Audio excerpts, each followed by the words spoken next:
Bom dia, turma. Vamos aqui iniciando mais uma aula. Continuamos no mesmo capítulo de reto e ângulos, tá? E a aula de hoje é super tranquila. Posições relativas de duas retas no plano. Então vamos lá. Eu tenho duas retas no plano. Elas possuem algumas posições que a gente vai estudar hoje. Como assim? Quando é que eu falo que duas retas são paralelas? Quando elas não possuem nenhum ponto em comum, estão desse lado, uma do lado da outra, tá? Independente da distância entre elas. Se elas não têm nenhum ponto em comum e se encontram assim, um do lado da outra, a gente chama de retas paralelas. Note que a gente usa essa questão de paralela muito no nosso dia a dia. Por exemplo, quando fulano pergunta onde é aquela rua, alguém pode dizer assim, não, aquela rua é paralela àquela outra, né? O que é que ele quis dizer com isso? Que ela é uma do lado da outra, né? Tá aqui uma rua, isso aqui é outra rua paralela. Porém, elas não se cruzam, tá? Elas ficam apenas uma do lado da outra. Então, retas paralelas, a gente fala que quando não tem nenhum ponto em comum, não se cruzam e se encontram assim, um do lado da outra, ok? Outro tipo de posição são as retas concorrentes. Aí sim já é bem diferente. Elas possuem um ponto em comum, ou seja, elas se cruzam. Por isso que a gente fala de retas concorrentes, tá? Quando as retas têm esse cruzamento formando um ângulo de 90 graus, ou seja, essa aqui essa cruza essa outra, né? A laranja cruza a azul e aqui forma um ângulo de 90 graus. Chamamos de perpendiculares, tá? Então, concorrentes, e essas concorrentes ainda podem ser perpendiculares quando nesse cruzamento elas formam um ângulo de 90 graus. Lembrando, tocam em apenas um ponto, ou seja, se cruzam.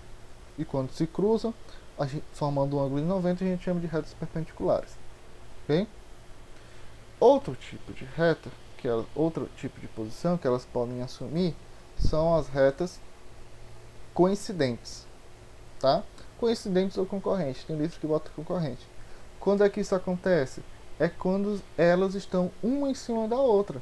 Note que aqui tem uma pequena diferença de cor aqui, mas a laranja está em cima da reta azul, certo? Então aqui eu tenho todos os pontos em comum. Os pontos que estão na reta R são os mesmos que estão na reta azul, certo? Então eu não tenho apenas um ponto em comum, eu tenho todos os pontos em comum. Então, quando as retas assumem essa posição, a gente chama de retas coincidentes, onde todos os pontos são comuns às duas retas, tá bom?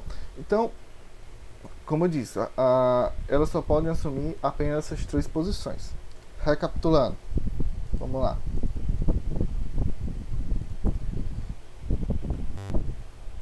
Voltou aqui, peraí. Retas paralelas não tem nenhum ponto em comum, estão lado a lado, certo? Isso são retas paralelas. Retas concorrentes, quando elas se cruzam, tem um ponto em comum, chamamos de reta concorrente. E quando esse cruzamento forma um ângulo de 90 graus, elas são chamadas de perpendiculares, ok?